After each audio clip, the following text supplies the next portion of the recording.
Vamos lá. Boa noite a todos que já se encontram aí, que estão chegando. Eu não consigo ver todo mundo, tá, gente? Que a minha telinha é um pouco menor e eu não consigo ver, tá?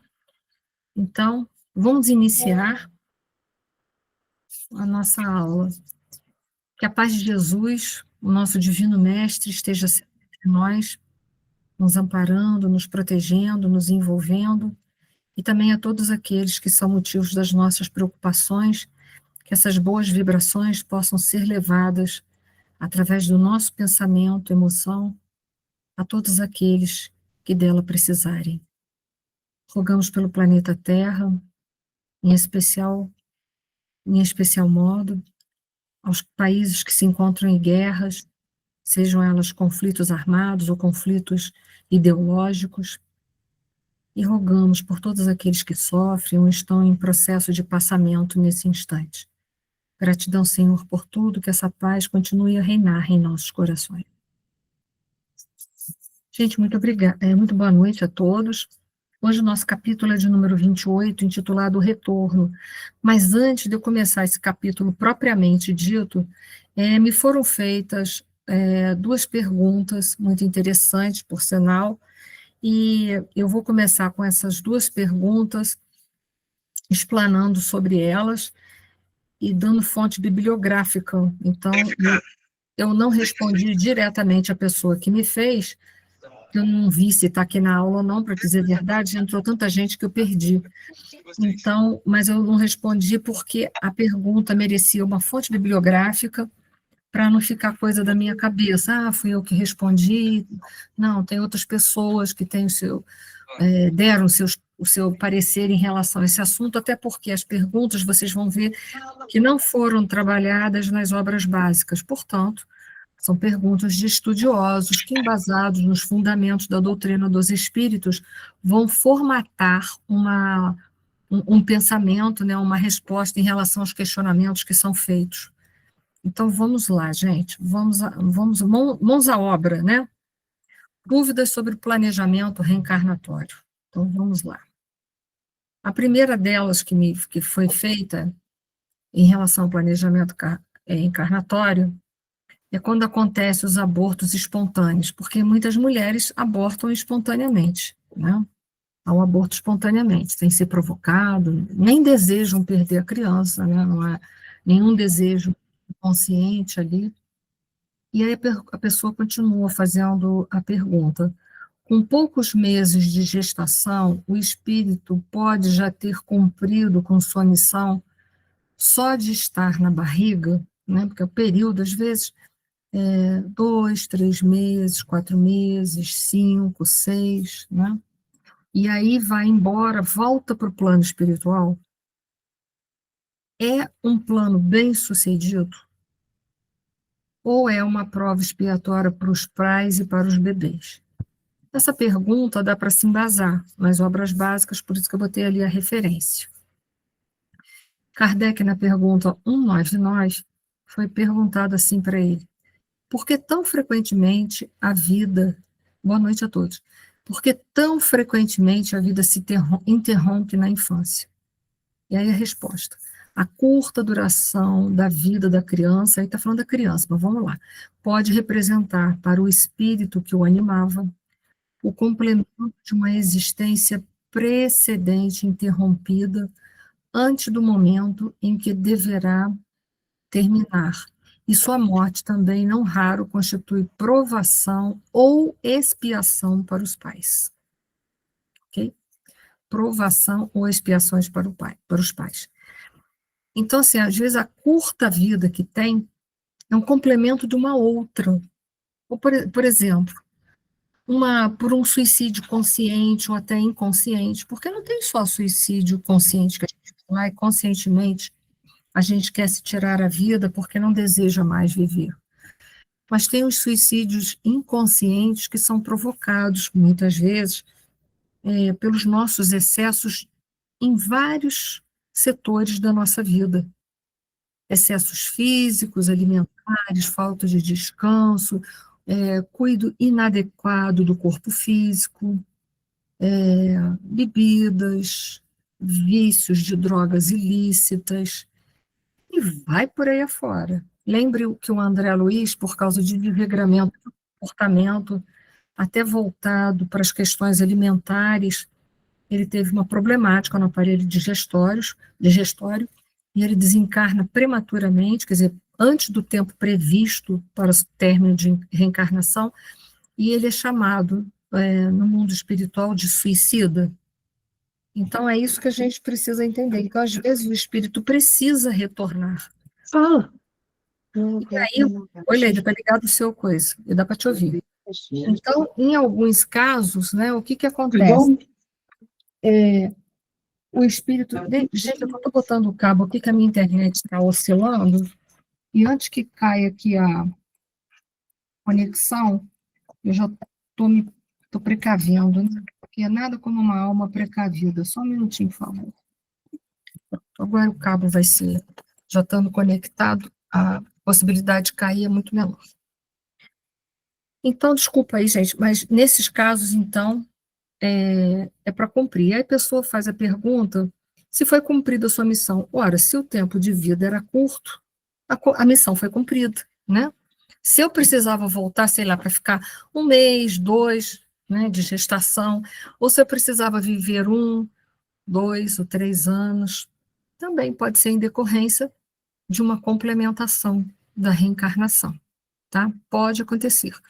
Isso é Kardec respondendo, tá? A gente vai ver que no caso do menino Júlio, foi um caso de descuido. Muitas vezes os casos de descuido, má nutrição, lembra que teve nesse mesmo livro o caso, vocês sabem que o pronome é uma desgraceira, né?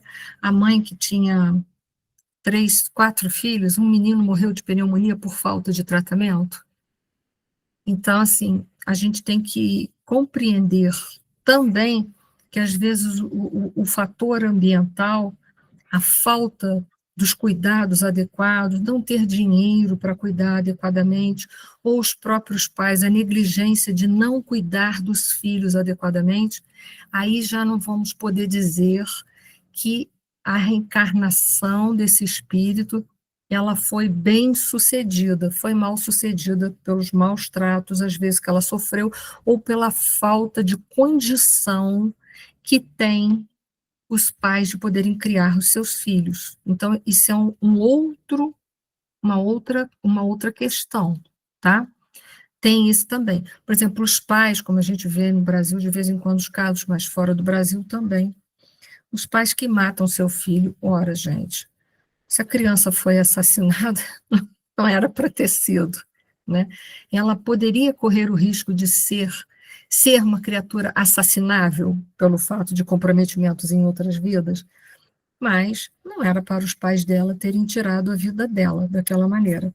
Mas a gente tem que compreender que tudo que acontece está dentro do controle de Deus, e é claro que, por exemplo, as crianças que sofreram negligências dos seus pais vão ter que retornar à vida material, mas não vão ficar vagando no plano espiritual. A gente sabe que se não deu tempo de cometer erro, porque se eu encarnei e eu não tive tempo de cometer erros e nem acertos, eu não vou, nada vai acontecer de mal comigo, principalmente de erros, né? Eu vou retornar à condição do local da onde eu vim, como espírito imortal, vou voltar para lá, para uma mesma colônia. Pode falar, Ana Lúcia. Esse retorno que você fala para complementação, quando ele é muito curto, ele é mais, assim, para o espírito, é útil isso? Assim, 1 mês. O que mudou na vida desse espírito porque ele voltou 1 mês? Muita coisa, sabe por quê? Porque às vezes são espíritos, por exemplo, que trazem grandes deformidades do seu perispírito. E aí o que acontece? Quando, por meio da reencarnação, eles se ligam à matéria, grande parte daquelas marcas que haviam no seu perispírito, eles são absorvidos por aquele corpinho, por aquela célula, por aquela pequena matéria que está se iniciando ali, por aquele agrupamento de células que estão ainda em processo de mitose e meiose. Então, parte dessas marcas perispirituais vão para ali. Então, essa é a grande vantagem, entendeu? De fazerem pequenas reencarnações curtas. Existem vários fatores, suicídios, ou pessoas que têm grandes deformidades, ovoides, lembra que a gente estudou ovoides lá no livro Libertação?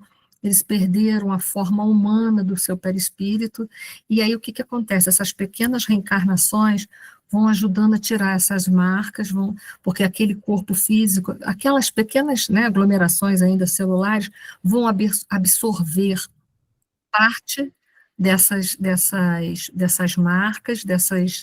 marcas que foram feitas no seu perispírito, para que futuramente o espírito possa se preparar em outras reencarnações para ter um corpo mais adequado para isso. Não sei se meu filho foi. Então vamos lá. Então vamos lá. Ainda a mesma pergunta. 355 do Livro dos Espíritos. Há, de fato, como indica a ciência, crianças que já no seio materno não são viáveis? Com que fim ocorre isso? Frequentemente isso se dá, e Deus o permite como prova, quer para os pais, quer para o espírito da criança. Então, nesse caso aqui, mais precisamente, que já não chegou a nascer, já morreu lá no útero, que foi a sua pergunta, é uma provação para o espírito que precisa ir limpando seu perispírito, mas é também uma provação que os pais precisam passar. Tá ok? Nós vamos complementando as colocações. Eu vou devagar, porque o assunto, né, ele vai abrindo um monte de outras perguntas dentro da nossa mente, dentro da nossa cabeça. Então, para a gente ter tempo de fazer uma maturidade. Pode falar, Izzy. É possível uma criança nascer devendo alguma coisa, aí ele não nasce? Nascer e não nascer? Como assim? Não, nascer devendo alguma coisa, e aí ele não nasce? Morre antes, morre dentro da barriga da mãe? É. Sempre, porque mesmo que ele ficou um curto período ali, se ele ficou um curto período, é porque ele precisava desse período, ele já é um grande devedor, por exemplo, que eu coloquei ali. Pode ser pelo fator dele ter um ovoide, ou ter uma deformidade perispiritual. Então, a gente já vê que esse espírito já vem com complicações. Ou pode ser também que ele, por exemplo, vá morrer antes de nascer, ainda na barriga da mãe, porque o espírito desiste da reencarnação. Isso também é um outro fator. Eu nem sei se eu botei essa pergunta aí, eu teria que jogar para frente para ver. Pode ser o caso que ele desistiu da reencarnação, ele não quer mais, ele não se sente preparado, ele desiste da reencarnação, e aí ele volta de novo para a vida espiritual, aguardando uma nova oportunidade reencarnatória. E se vir outro depois, pode ser o mesmo espírito? Em alguns casos, sim, em outros, não. Às vezes é outro que já veio, aproveitou a oportunidade, mas pode acontecer sim, e daquele que desistiu, ele se prepara mais um tempo num dos espíritos, e aí ele pede novamente uma reencarnação dali uns meses, ou até um ano, sei lá, enfim, dali um tempo, e é aquela mesma criança que desistiu, é aquela que está retornando. Pode sim. Muito obrigada. Nada. 381. Respondendo ainda a mesma coisa. Por morte da criança, readquire o espírito imediatamente o seu precedente vigor? Ou seja, ele volta em plena consciência, ele volta bem, ele volta assim, ele volta assado, ele já volta totalmente preparado no mundo dos espíritos, senhor de tudo? Assim tem que ser, pois se deve desembaraçando de seu invólucro corporal. Entretanto, não readquire a anterior lucidez, senão quando se tenha completamente separado daquele envoltório. Isto é, quando mais nenhum laço existe entre ele e o corpo. Em condições normais, sim, mas depois, pelas obras complementares do que o Chico Xavier nos trouxe, precisamente André Luiz, a gente vai ver que nem todos eles conseguem se desembaraçar daqueles problemas quando é uma criança, né, que morre, já nasceu, mas morre muito cedo. A gente vai ver o caso do menino Júlio, ele ainda Não conseguiu. Então, dependendo do tipo de morte, nem sempre ele se torna senhor de si próprio rapidamente. Dependendo da situação, ele fica naquele período infantil, como o Júlio ficou, com aquela sensação na glote dele, ruim, de lesão, e vai acabar precisando reencarnar de novo. Então, nem sempre, tá? Não é regra. Então, vamos lá. Enquanto vocês não me fazem mais perguntas, eu vou seguindo. Bom, agora, esgotou-se essa pergunta, quero crer eu, né? Deixa eu ver se eu respondi tudo, que agora estou até com dúvida. Então, vamos lá. Quando acontecem os abortos espontâneos, com poucos meses de gestação, o espírito pode já ter cumprido com sua missão? Só de estar na barriga? Sim, pode acontecer. Mas pode acontecer também, como eu disse para vocês, ele pode ter desistido, e aí ele desencarna e precisa voltar de novo, porque aí, nesse caso, ele não cumpriu a missão, tá? E aí vai embora, volta para o plano espiritual? Sim. Se desencarna na barriga, volta imediatamente para o plano espiritual, porque não teve tempo de cometer nenhum erro, então não tem porquê, vai voltar para de onde veio. É um plano bem sucedido? Se não foi desistência dele, é. Ou é uma prova expiatória para os pais e para os bebês, como a gente viu, para os dois, né, em geral, tanto para o espírito que está reencarnando, quanto para os pais, tá? Mas pode acontecer, vamos abrir uma aspa, tá? Porque tudo no espiritismo não é linear. Pode acontecer que os pais aceitaram essas reencarnações rápidas para ajudar alguns espíritos. Então, também não podemos dizer que em todas as condições são provas ou expiações para um pai ou para uma mãe, tá bom?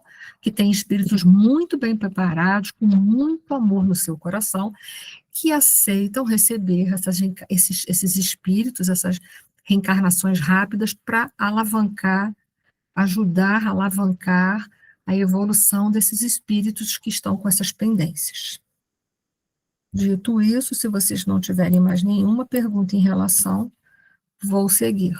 Se tiver, me interrompam e façam. Eu estou falando mais devagar que eu posso para vocês irem assimilando, que é muita informação, né? Ver quanta coisa que foi respondida ali e quantos abre aspas que eu tive que fazer para dar resposta, tá? Agora a pergunta vai para um outro momento totalmente diferente, muito interessante, é um momento mais do século XX, XXI. Vamos lá. É sobre a inseminação artificial. Boa pergunta, né? Como é que fica o planejamento reencarnatório?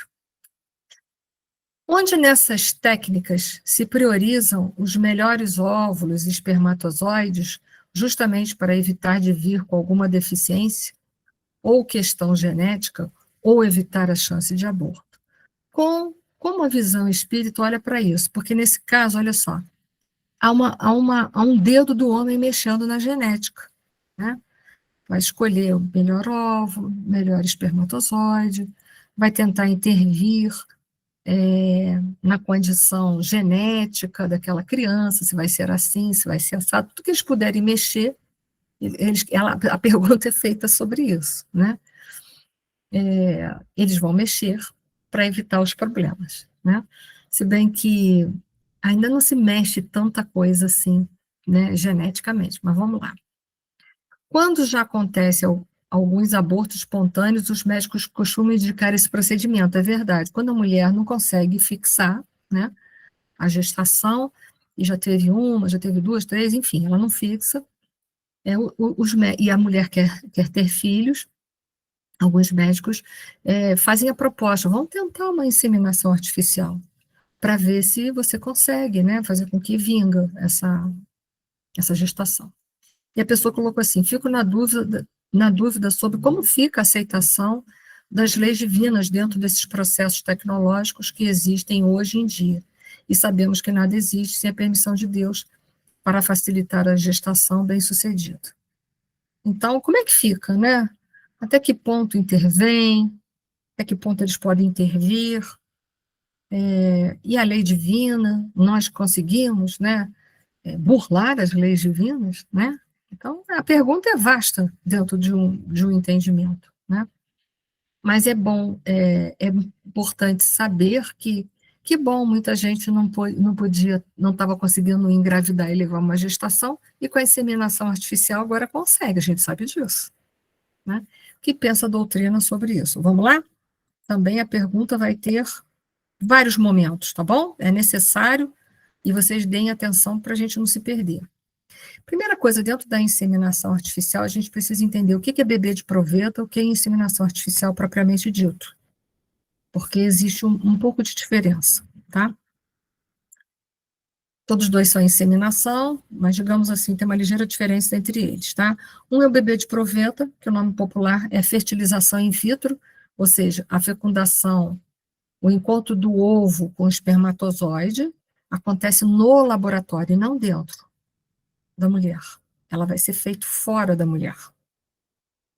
A inseminação artificial, que também todos dois o são, né, de alguma maneira, é um processo, né, onde o sêmen é depositado no útero para facilitar a fecundação, mas o encontro do óvulo com o espermatozoide e a formação do embrião ainda ocorrem dentro do corpo da mulher.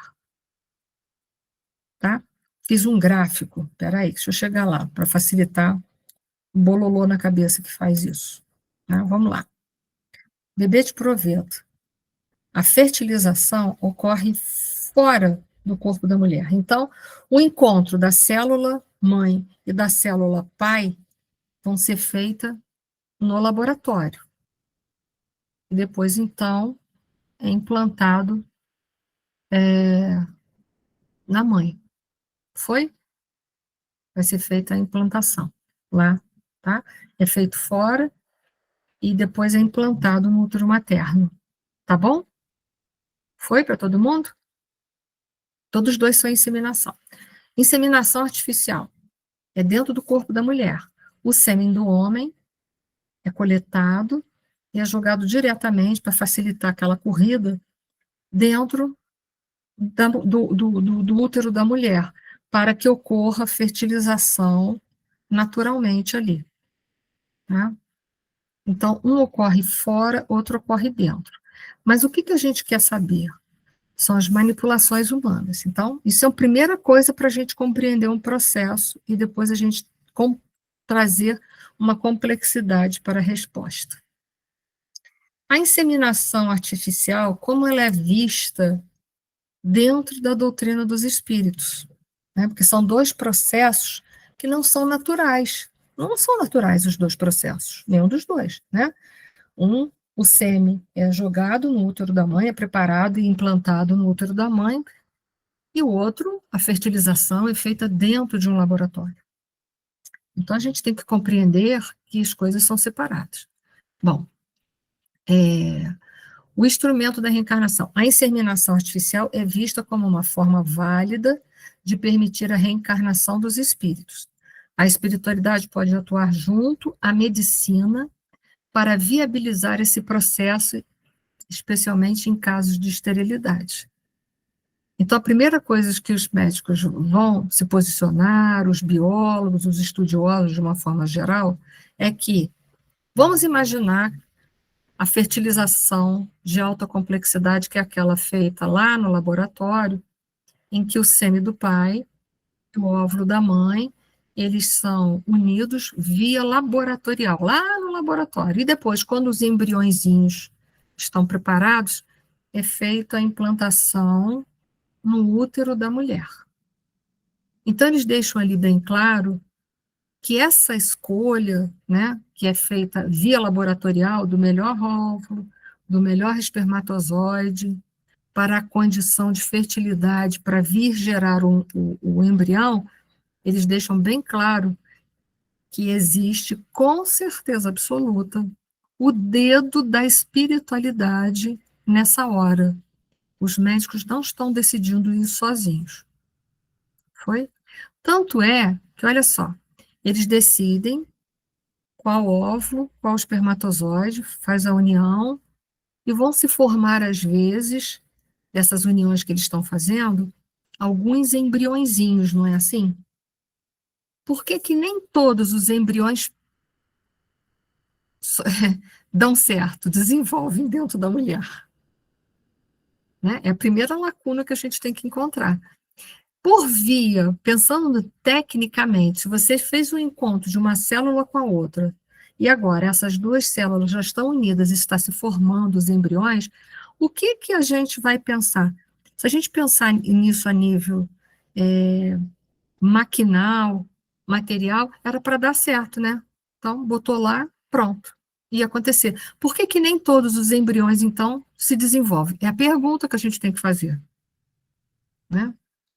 Não se desenvolvem porque não encontram espíritos que se liguem neles, não há uma compatibilidade. Se houvesse uma compatibilidade, ali, aquele espírito que está ali aguardando uma reencarnação, porque se tem espíritos para mim, para vir como filho meu, digamos assim, ele vai ter que vir com uma determinada condição, não é? A gente não viu lá um planejamento reencarnatório? Vamos supor que esse filho que eu receba, vou dar um exemplo para vocês, ele precise vir com uma patologia cardíaca. Eu sou uma mãe que tem lá na minha bagagem genética, em algum ponto lá, um gene que vai poder ofertar isso para ele. Mas como isso foi manipulado no laboratório lá, coisa e tal, pode ser que né, na hora do que eles viram lá de que era melhor, botaram o melhor, mas não tem naqueles embriões que foram colocados dentro de mim, nenhum deles que tem uma problemática, estou dando um exemplo, tá? Uma problemática genética de problema cardíaco que aquele espírito precisa. E aí que muitas mulheres fazem, botam lá vários, e nenhum deles vingam, não é verdade? Por que será?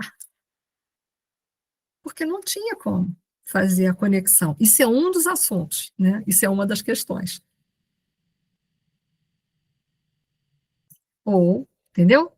Eles estão participando desse processo. Esse processo não está na mão do homem como ele imagina que está. A gente se acha poderoso, porque a gente aprendeu que conseguiu, olha só, a gente se acha genial. Eu consegui pegar uma célula ovo e um espermatozoide e fazer a união, fecundar. Que bom, está gerando. Chegou ao ponto de um embriãozinho. Beleza. Puxa, eu sou um gênio. Eu sou aquele que agora sou capaz de gerar a vida. Mas por que que aquela vida não vai para frente? A pergunta é essa, que às vezes são colocados vários numa mulher. Vocês já devem ter conhecido amigas de vocês, né, familiares, amigos que passaram por esse processo.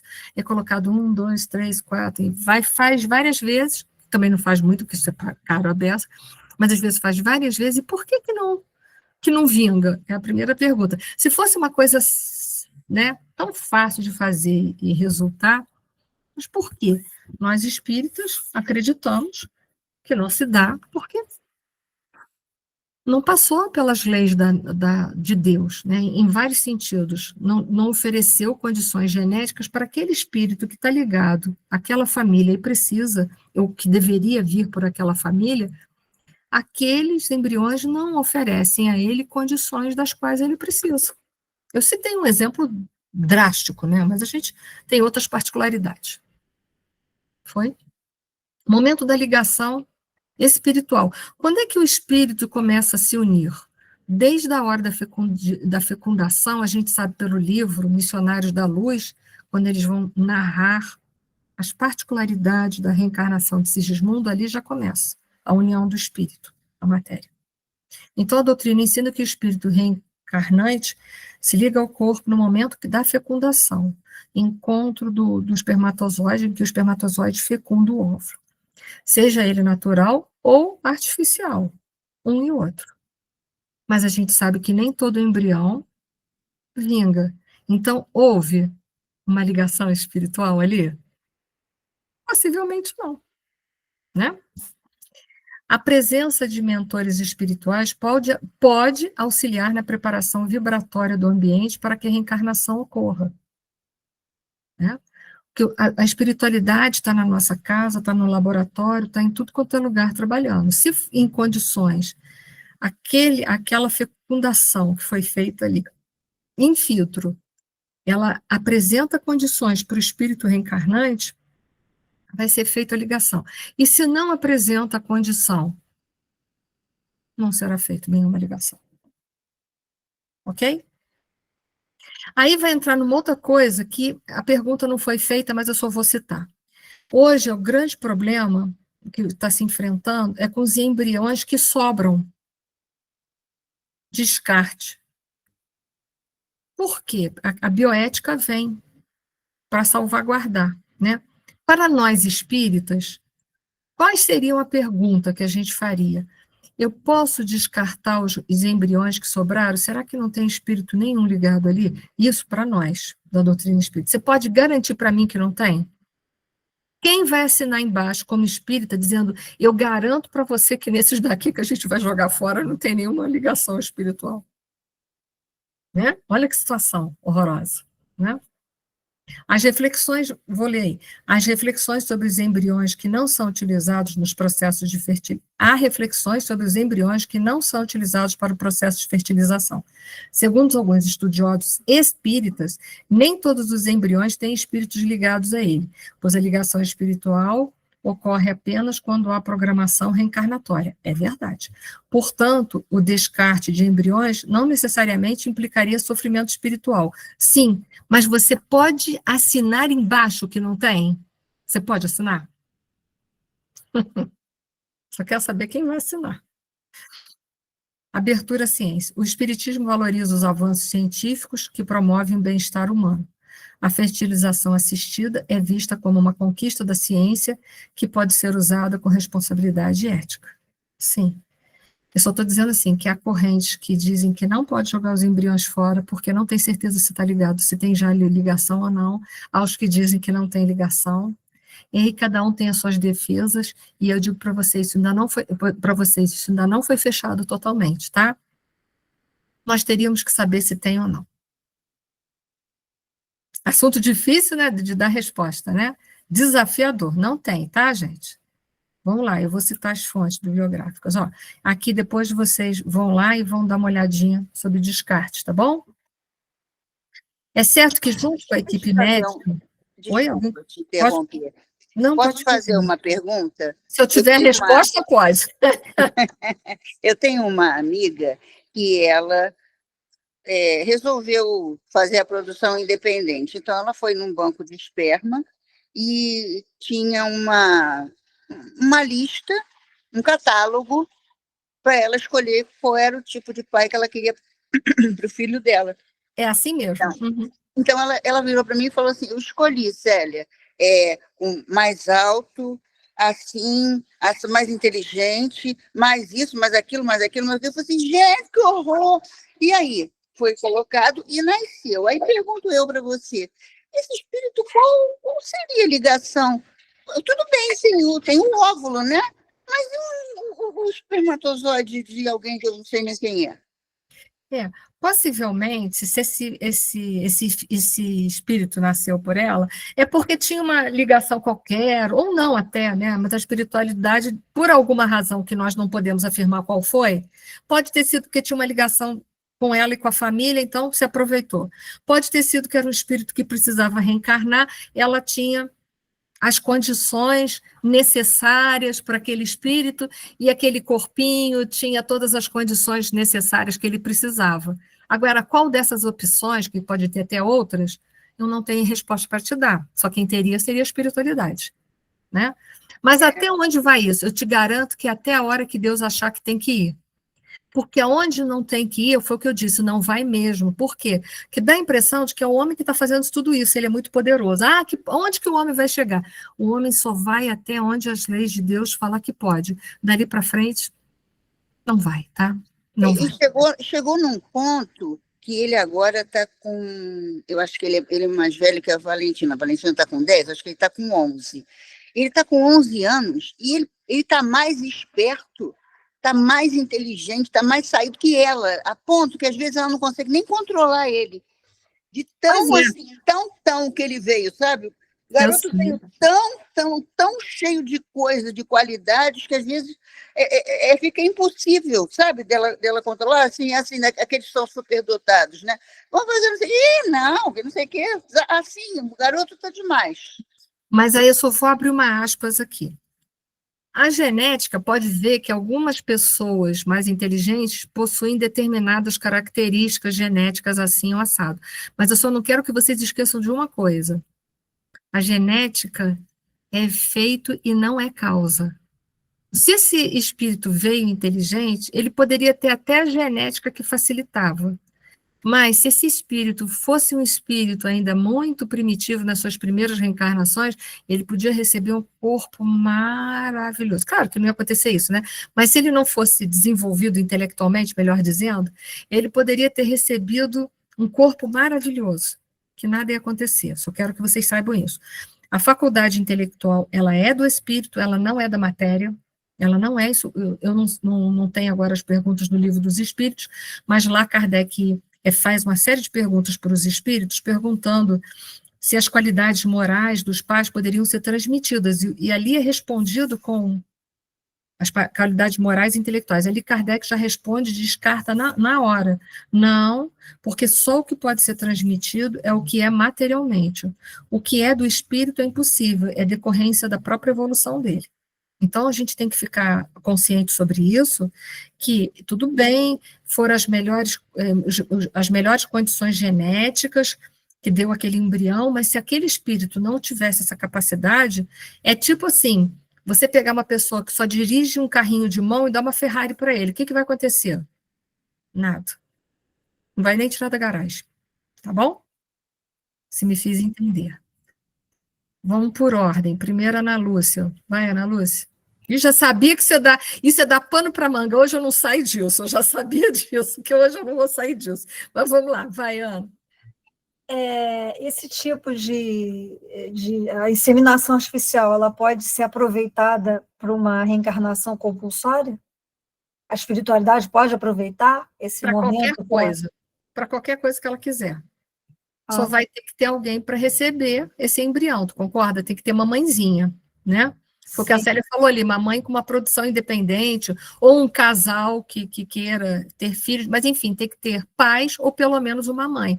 Pode, para uma reencarnação compulsória, para qualquer tipo. Se ele oferecer as condições genéticas que aquela criança, que aquele espírito imortal precisa, sim, pode ser. Porque ali na explicação que você colocou, fala que tem que ter um planejamento reencarnatório. Sim, mas sempre... A compulsória entra num tipo de planejamento, digamos assim. Olha só, não confunda. Nem toda reencarnação é planejada, mas todas têm planejamento reencarnatório, tá bom? Nem todas foram planejadas. Por exemplo, uma mãe que foi estuprada, não foi planejada ela ser estuprada para ficar grávida. Então, entendam, nem toda reencarnação foi planejada, mas todas elas, a partir do momento em que acontece, existe um planejamento reencarnatório para tal. Gente, só um minutinho, são muita gente aqui, eu vou olhar no chat daqui a pouco, só um minutinho, se eu esquecer, vocês me futucam. Então, assim, a gente não pode confundir isso. O espírito que está reencarnando compulsoriamente, ele não participou do seu planejamento reencarnatório. Porém, a sua reencarnação é planejada por espíritos amigos deles que têm uma evolução melhor. Tá bom? Entendi. São coisas diferenciadas. Tá vendo? Eu já sabia que você mexia com os neurônios de vocês, eu tinha certeza absoluta. Agora, foi Ana, posso passar para outro ou não te respondi nada? Respondeu. Entendi. Então, a próxima pessoa é a Regina. Vai, Regina, que eu estou indo por ordem aqui. Vai. Oi, tudo bem?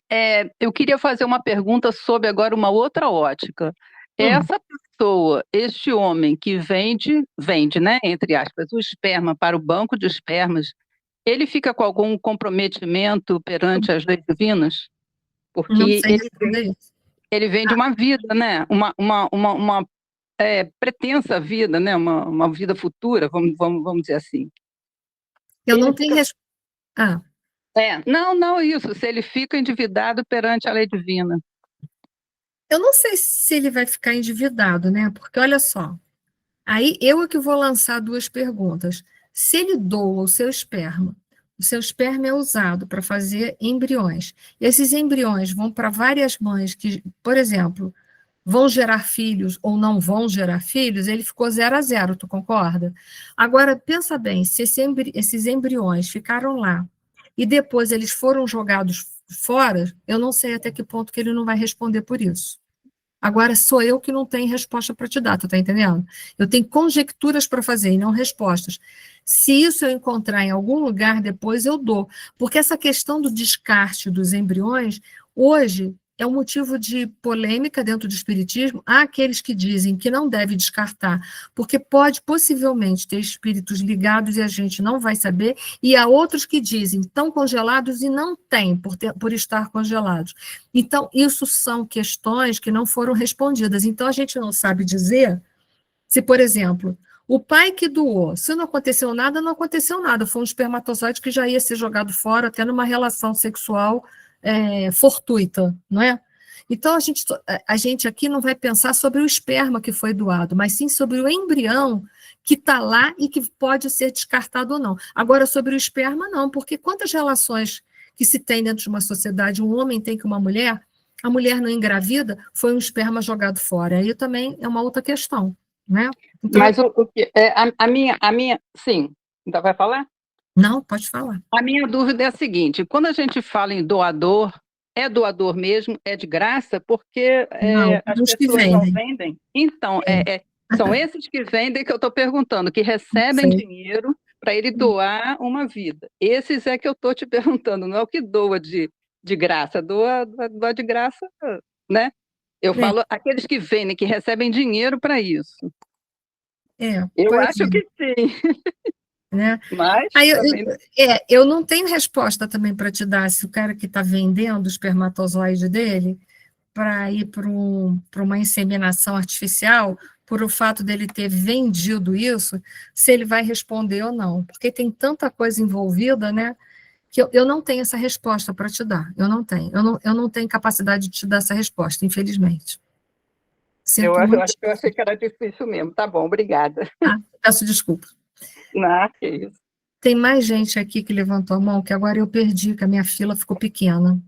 E eu não consigo abrir. Alguém mais, depois da Regina, quer fazer perguntas? Enir, eu quero. Pode fazer, Lorena. Lorena. Enir, uma pessoa que tem vários embriões lá e ela usou um, nasceu a criança, tudo bem. Aqueles embriões que não foram usados, não foram descartados, se eles forem inseminados numa outra pessoa, aquele ser que vai nascer daquele embrião se torna irmão daquele outro que já nasceu? Sim, geneticamente sim. É irmão, sabe por quê? Eu doei as minhas células. O meu marido doou as células dele, um exemplo. Né? Sei lá se foi dessa maneira. E o que acontece? Biologicamente, eu sou a mãe desse embrião. Eu sou. Foi implantado numa outra mãe. É fato. Mas aquela mãe vai gerar, ela só está gerando o útero dela, né? É um útero de aluguel, uma barriga de aluguel, digamos assim, para a gente compreender. Aquela criança que ali vai nascer, ela vai ser irmão ou irmã do meu filho. Sim, porque geneticamente, né? Então serão irmãos pelo mundo que não se conhecerá. Complicado, não né? se conhecerão. Aí tu já imaginou isso aí? Já imaginou? Porque biologicamente tem os meus genes. Sim, com certeza. São meus irmãos, é meu irmão, é meu filho. Tem o meu gene, é meu filho, né? E essa questão tem tantas vertentes que hoje não tem resposta para tudo isso. E aí, o que vai ser feito quando se encontrarem pela vida fora? Não sei. Eu não tenho resposta para vocês. E também não sei se quem está dentro desse contexto vai ter uma resposta. Você vê, vamos supor que eu sou um homem, eu fui lá, doei meu esperma para gerar outros embriões, tá bom? Vamos supor, eu sou homem. Eu estou vendendo ou doando meu esperma. Tudo bem, aquilo ali foi usado para um embrião, mas e amanhã? Será que eu posso? Aí eu resolvo mais tarde que eu vou casar e vou ter filhos. Quem garante que os irmãos não vão se unirem? Quem pode garantir isso? Primeiro que eu doei lá aleatoriamente, eu não sei nem para quem foi. Existem muitas questões éticas. Eu não sei dizer para vocês se já tem respostas para isso, tá? Eu não sei. Mas Enir, não tenho resposta para vocês. Ok, está respondido, amiga. Obrigada. Nada. Márcia. Tem uma palestra do Dr. Rafael Rezende, foi feita nos Estados Unidos. E, gente, vale a pena assistir. Justamente a esposa dele não podia gerar, perdeu o filhinho, fez inseminação, 3 embriões, e os médicos lá pediu para tirar que ela não ia ter condição pela idade. Ele não aceitou, obviamente, porque ele é espírita e tal. Nasceram um menino e 2 meninas. Ele, em sonho, essas crianças vieram em espírito, conversaram com ele. Gente, assiste, vale a pena. E é justamente falando sobre tudo isso, entendeu? É Dr. Rafael Rezende. Depois eu mando para você, Eni. Manda para mim que eu quero dar uma olhada. Tá? Muito bom, muito bom. Bem, pode falar, Regina. Regina, você levantou a mão ou ficou levantada sem querer? Ah, não, ficou levantada sem querer. Espera aí, que agora Já tirei. é diferente, tem que abrir a mãozinha, não aparece aqui direto, espera aí. Então, só vou fazer a leitura. É certo que, junto com a equipe médica, uma equipe de técnicos espirituais em reencarnação acompanha com cuidado e contribui para o sucesso do procedimento. Como se trata de retorno dos espíritos para a vida física, os mentores incumbidos da seleção e preparo dos espíritos reencarnantes se faz necessário. No procedimento, os médicos preparam vários embriões que são escolhidos pela capacidade de desenvolver-se ou não. Nesse aspecto, vê-se tão somente as condições orgânicas, puramente físicas, da vida prosperar. Então, eles é que decidem, né, pelas condições dos embriões que vão. Mas será que aquele que estava ruinzinho, que parecia que não ia vingar, não ia? Não sei, também faço essa pergunta para ele de volta. Os que estiverem em melhores condições poderão ter a chance de desenvolver-se uma vida. Quando existirem muitos embriões com condições favoráveis ao desenvolvimento, é possível mantê-los com vida latente por meio de congelamento, né? Faz-se um banco, né? Para que mais tarde possam ser utilizados na mesma mãe ou em outras incapazes de gerar naturalmente, bem como em pesquisas.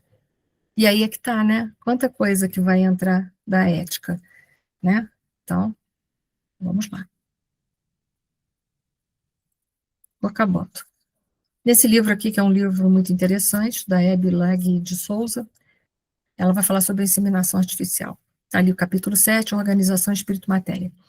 Ao considerarmos todo o panorama que se descortina durante o desenvolvimento do organismo, é mister nos posicionarmos diante de um espírito que está construindo sua vestimenta, de acordo com o destino que deverá cumprir, e traçado segundo as suas necessidades de aprendizado. Isso envolve o ambiente onde irá nascer, com todas as condições que entrarão em sua formação, e todo o genótipo atuante e interagente com o meio do qual sua estruturação se processa. Aquele embrião tem toda aquela condição? Pergunta-se, para aquele espírito reencarnante? Outra. Como nos diz André Luiz, no capítulo 13 e 14 dos Missionários da Luz, os construtores espirituais agem analisando os mapas genéticos das células germinativas de nossos futuros pais, selecionando aquelas mais adequadas que, no momento preciso, irão efetuar a sua união, produzindo assim o germe ou célula-ovo, que nos dará origem. É nesse instante que somos atraídos para esse germe, a qual nos ligamos por meio do cordão fluídico de nosso perispírito. Isso em condições naturais, tá? Que homem e mulher tiveram uma relação sexual e não teve nenhuma intervenção. Isso ela está falando um outro aspecto. Então, ela diz, é assim que é feito.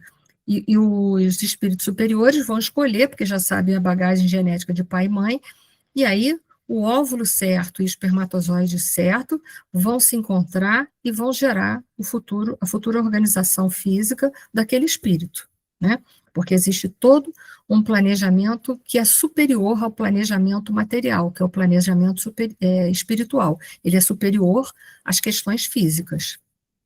A matéria seria só um instrumento. Podemos perceber disso tudo que a biogenética começa no plano espiritual, é verdade, começa tudo lá, diante da ajuda construtiva dos irmãos celestiais em direção ao progresso do espírito. A intenção, nesse caso, não é a de gerar um indivíduo perfeito com relação às suas características, mas a de orientar-se para a criação de oportunidades de crescimento espiritual, em um corpo adequado às exigências do aprendizado, ou seja, o corpo tem que ser adequado acima de qualquer coisa as necessidades do espírito. Então, não é uma questão de gerar um espírito perfeito, né? Gerar um corpo perfeito, né? Mas é um corpo que atenda às necessidades do espírito. Ele vai atender? Se ele for atender, vai ser usado. E se não atender? Não atende. É por isso que a gente sabe de tantas inseminações artificiais que provavelmente não vão à frente por causa disso. Não atinge a necessidade, as circunstâncias ali. A utilização dessa tecnologia no plano terreno, acompanhada de belo sonho de se produzirem seres humanos perfeitos, ou seja, inteligentes, bonitos, saudáveis e tudo mais, certamente exige cautela, visto que isso não depende de nós. Foi o que eu disse para vocês, não depende. Né? Eu posso colocar ali todo naquele embrião, tudo que eu conheço de genética, vai ser um espírito que tem tudo, vai ser um indivíduo que tem tudo para ser inteligente, muito bonito, isso, aquilo. Mas e aí? Se não atende às exigências que o espírito reencarnante precisa, não vai ser usado, porque esse planejamento é superior ao nosso planejamento. Então, o sonho de consumo de quem faz isso é evitar doenças genéticas, doenças degenerativas. Mas as doenças genéticas e degenerativas, elas existem em função de nossos karmas, porque somos nós que produzimos isso. Somos nós que buscamos geneticamente isso, através das necessidades nossas de termos essa ou aquela doença, porque somos infratores ou espíritos que nos distanciamos das leis de Deus e precisamos passar por essa ou aquela doença para justamente nos quitarmos com a lei. E isso a ciência não leva em consideração. Mas nós sabemos que sim. A evolução tem um longo trajeto e devemos trilhá-lo passo a passo. Isso é ela dizendo, porque ela levanta essas reflexões, que são as nossas reflexões também. Né? Mas vamos lá. Agora, já nesse livro do Divaldo Franco, pelo espírito Viana de Carvalho, eu só vou ler o que está em negrito. A pergunta é: o progresso moral do ser humano não acompanhou o progresso tecnológico, não mesmo, né? Nós temos belas tecnologias ao nosso dispor que atualmente estão sendo usadas para prejudicar os outros. Você vê, descobriu-se a energia atômica, o que se fizeram? Bomba. Inventou-se o drone, muito bom. O que se fizeram? Usar o drone para fazer espionagem, para lançar bomba, para isso, aquilo. Pelo amor de Deus, o ser humano é fantástico. Né? Ele consegue pegar uma coisa que é maravilhosa e detonar essa coisa que é maravilhosa. Então, essa colocação aqui é perfeita.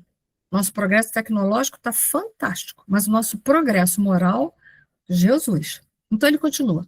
Há pouco o mundo assistiu, que esse livro já não me lembro o ano, mas já tem muito tempo, pelo menos uma década tem. Há pouco o mundo assistiu chocado a uma experiência em que uma orelha humana foi implantada nas costas de um rato. Alguns cientistas especulam sobre a possibilidade de a criação de raça humana intelectualmente inferior, destinada exclusivamente aos trabalhos braçais, sem o problema de eventuais reivindicações por melhores condições de vida. A lei da natureza permitirá ao homem penetrar nos mecanismos da biogenética? Então, eu quero fazer uma raça inferior para quê? Para fazer tudo aquilo que eu não quero fazer, limpar a casa, trabalhar.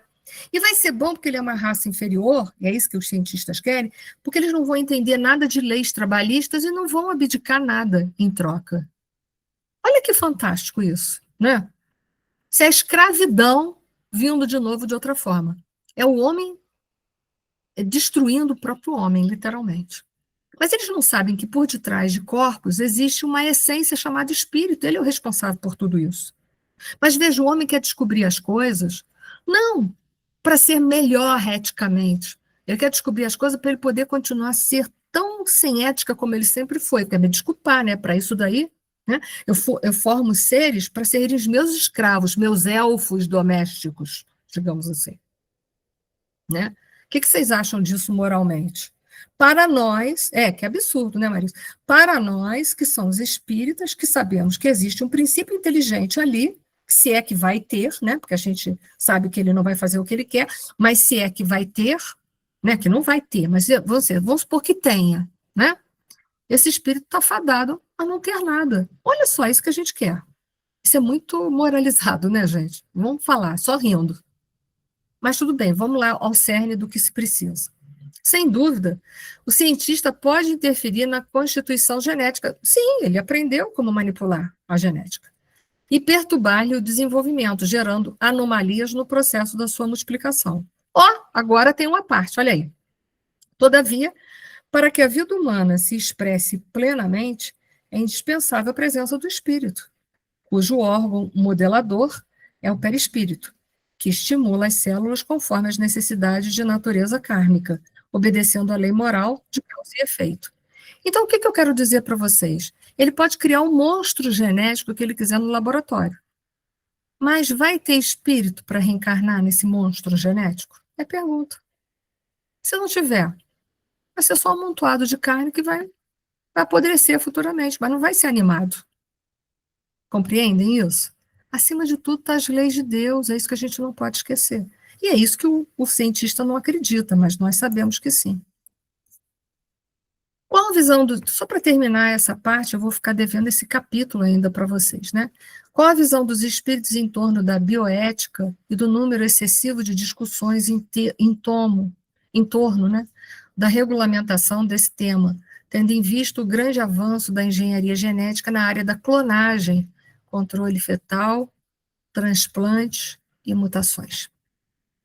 Eu vou ler tudo, peço paciência.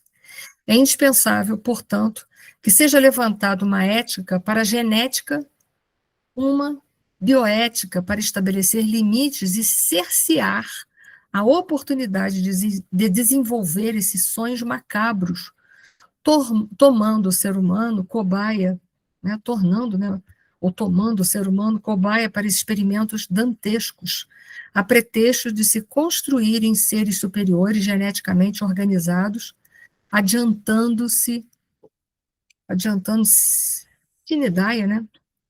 O momento da morte física, realizando-se transplante antes da ocorrência da morte real e interferindo-se na estrutura dos genes e cromossomos diante de fetos que apresentem anomalias detectáveis, como se as mesmas procedessem do corpo e não do espírito.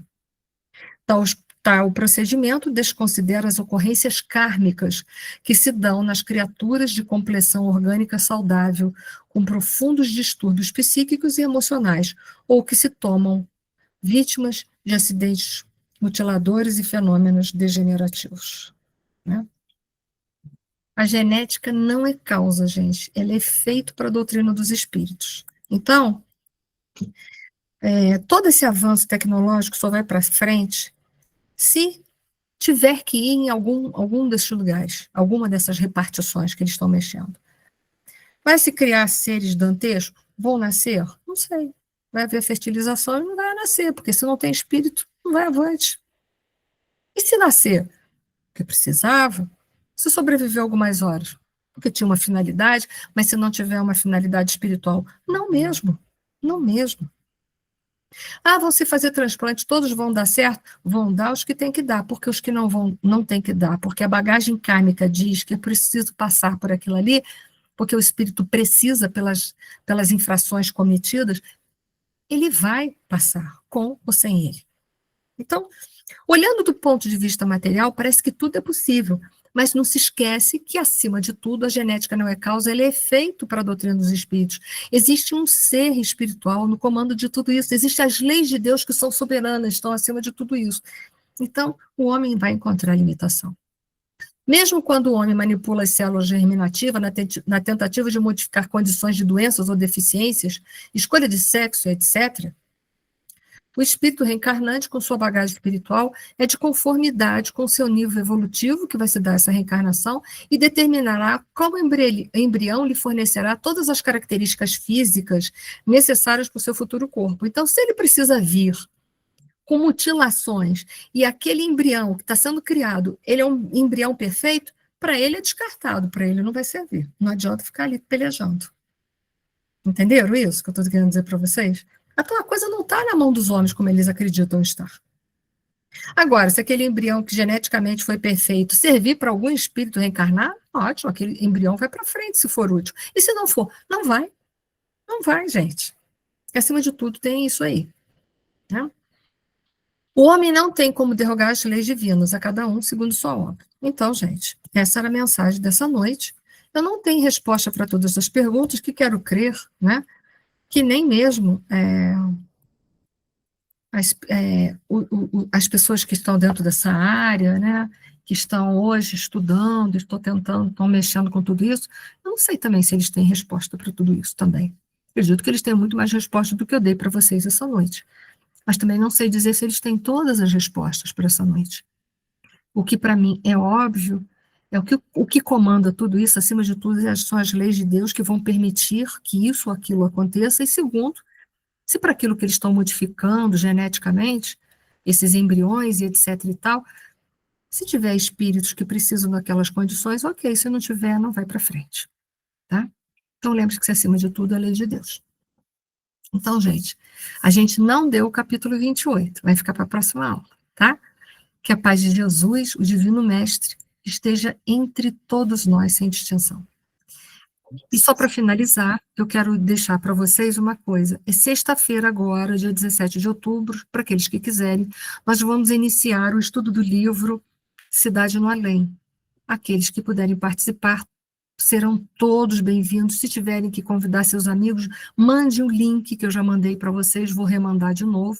Vocês, por gentileza, enviem para os seus amigos, tá bom? Um forte abraço para todos, muita paz e muito amor. Beijo grande no coração.